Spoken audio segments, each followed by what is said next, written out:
Bonjour, bonsoir. Nouvelle vidéo, nouveau projet. Aujourd'hui, on va coder une galerie ensemble. Une galerie avec display grid. Une galerie assez moderne qu'on voit de plus en plus dans les landing pages et que ça serait bien d'apprendre à créer des galeries modernes avec display grid parce que c'est une des seules façons de faire ce genre de galerie. Donc, ça serait une façon à nous d'apprendre les bases du display grid et sans plus attendre, c'est parti quoi. Donc, ceux qui veulent coder en même temps que moi pendant la vidéo, vous allez dans le repository que j'ai mis dans la description. Vous téléchargez le zip, vous dézippez et vous continuez. Vous démarrez le projet avec le dossier début. C'est avec ce dossier-là que vous pourriez coder en même temps que moi, c'est-à-dire à partir de zéro. Et le dossier fin, c'est le résultat final de la galerie si vous voulez directement avoir la correction, etc. Donc bon codage à tous et passez une bonne soirée et bonne journée. Donc d'abord, on va mettre un petit container qui va contenir toutes les images. Donc on a trois images.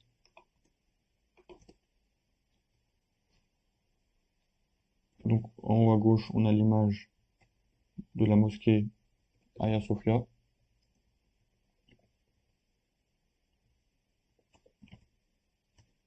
Au milieu, on a la mosquée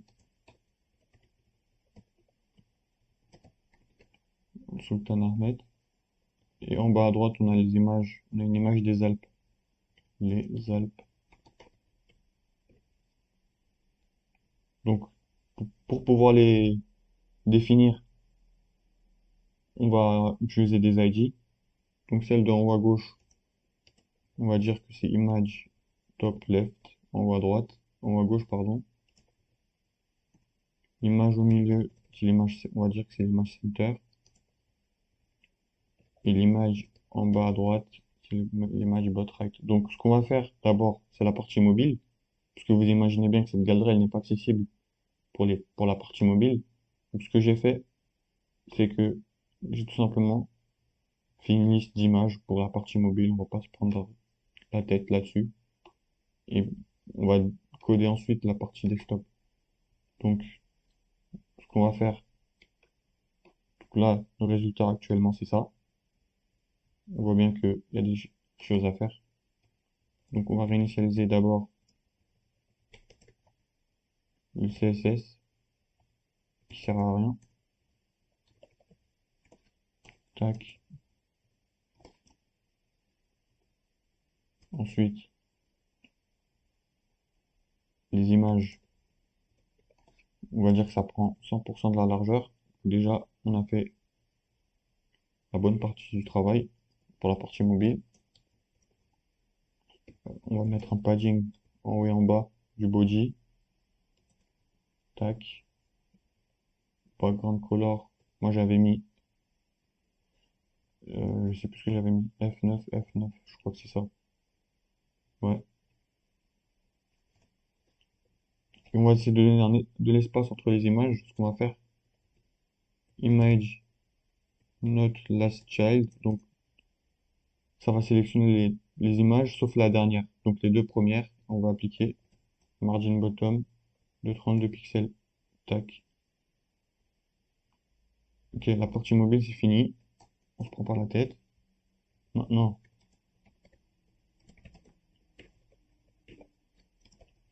lorsqu'on dépasse les 768 pixels, tac,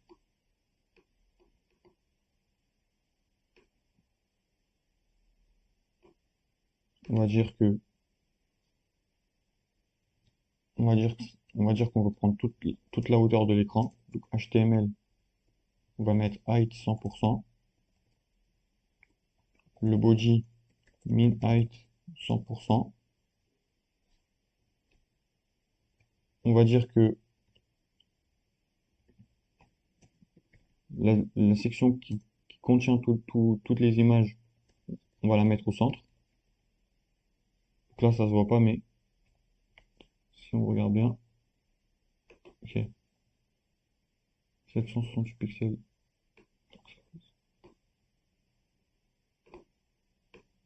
tac. Donc là, la section elle est bien centrée. Maintenant, ce qu'on va mettre, la section, on va me dire display grid. Donc nous, on va faire un carré de 500 x 500, de 700 x 700, width 700 pixels, grid template.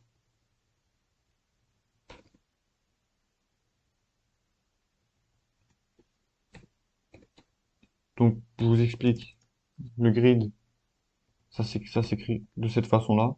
On exprime les lignes à gauche et les colonnes à droite. On veut 4 lignes, 4 colonnes. Donc le 1fr, c'est pour frame.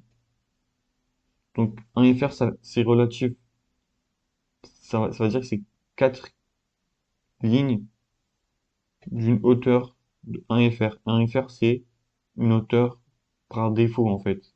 C'est les éléments enfants qui vont définir ces hauteurs-là. Ça se calcule automatiquement. En gros, c'est ça. Ensuite, ce qu'on va faire, c'est que l'image top left, on va dire qu'on va essayer de la placer en haut à gauche. Donc, tac.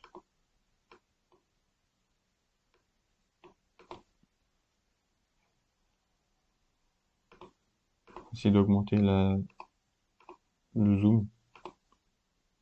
Tac. Voilà. Donc, quand on appuie sur la display grid, on clique et là on voit comment c'est réparti. Donc, on a 4 lignes et 4 colonnes. Chaque ligne, on va dire, ligne qui sépare de l'extrémité jusqu'à la fin, elle est numérotée. Donc, ça va de 1 à 5. On a une ligne où on a une extrémité, deux extrémités, trois extrémités, quatre extrémités, cinq extrémités. Donc, on va dire que la première image, elle va prendre de la première à la deuxième ligne,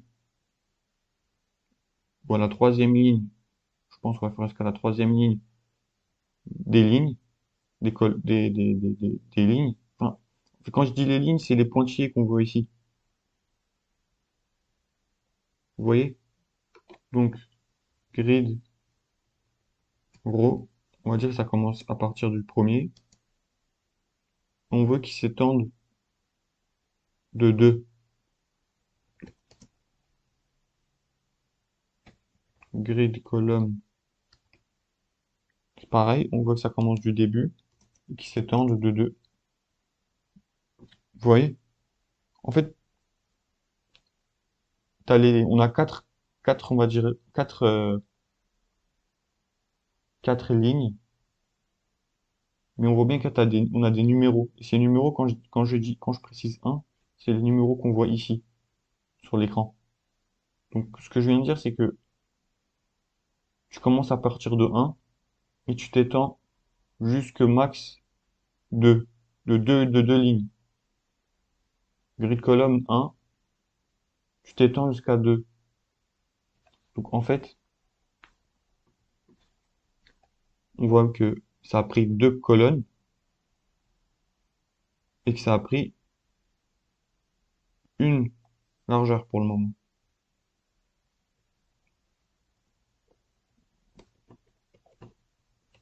Donc, l'image au milieu, on va dire que on va la placer d'une façon un peu différente. On va essayer de la placer vers les milieux. Donc, on va mettre grid row 2.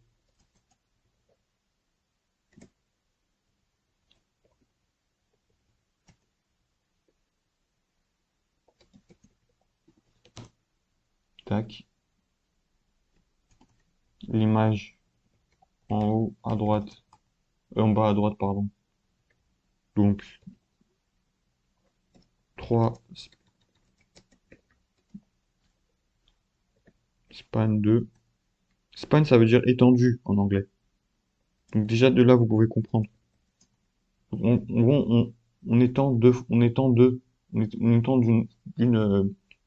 deux colonnes ici, une étang de deux lignes, de deux colonnes, quatre lignes. Vous voyez? Là, vous vous dites peut-être pourquoi est-ce que là, l'image qui est ici, par exemple, elle descend pas jusqu'en bas.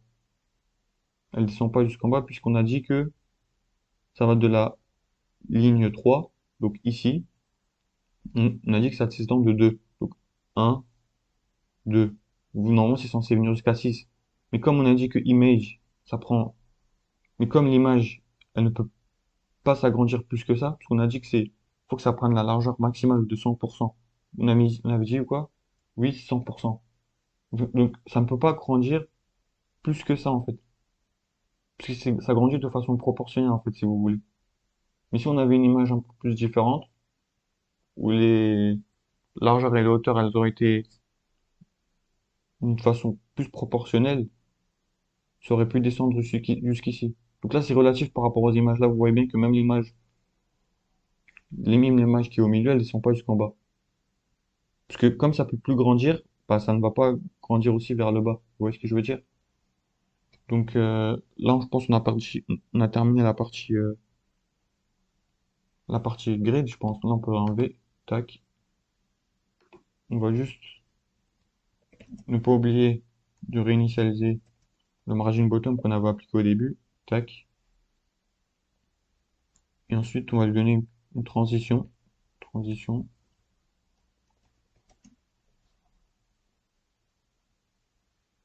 Et là, quand on va over dessus, ce qu'on va faire, on va faire mettre un box shadow 0, 0, 5 pixels. Tac. 1, 2, 3, 4, 5, 6. Ok. On va lui dire, tu reviens vers là, tu t'avances d'un, tu viens devant, je pense pour enlever ça. Voilà ce que ça fait. Tac, tac, tac. Mais là, on voit bien que ça fait pas d'animation. Ça n'anime pas le fait que l'image vienne devant toutes les autres images. Pardon, excusez-moi. Ça n'anime pas parce que le z-index n'est pas animable en fait. Donc ce qu'on va faire, c'est que pour donner une aire d'animation, on va transformer la, la grandeur de l'image. Quand on hover, là, ça fait un effet d'animation parce que on a appliqué la propriété transform. Donc là, ça scale de 1,05. Donc en gros, ça agrandit l'image de 0,5 de plus. Tac, tac, tac, tac. Et si on aurait mis 0,95, ça aurait réduit l'image. Vous voyez? Tac, tac.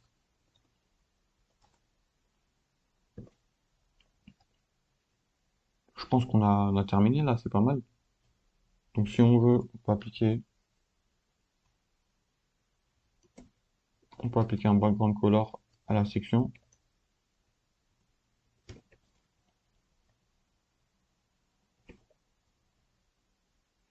Euh, Box shadow peut-être, box shadow. Tac, tac,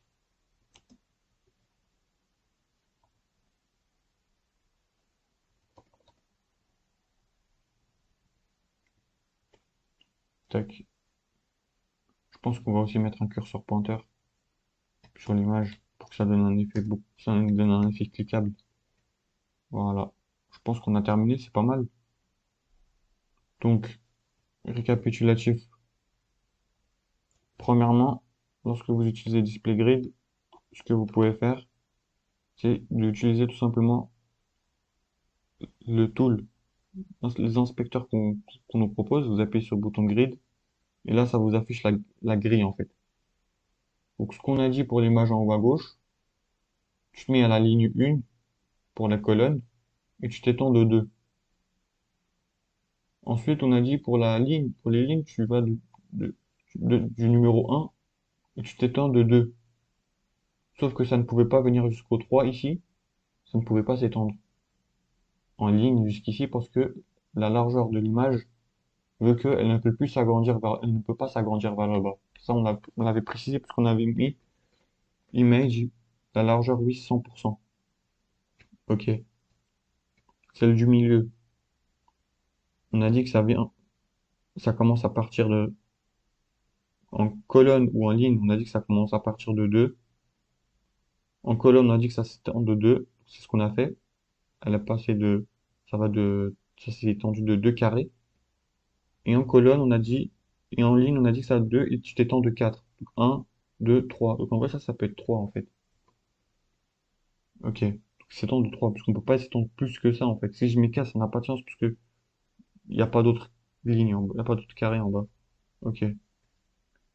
L'image en bas à droite, tu commences à partir de la ligne 3 en colonne et tu t'étends de 2. Ligne, c'est pareil.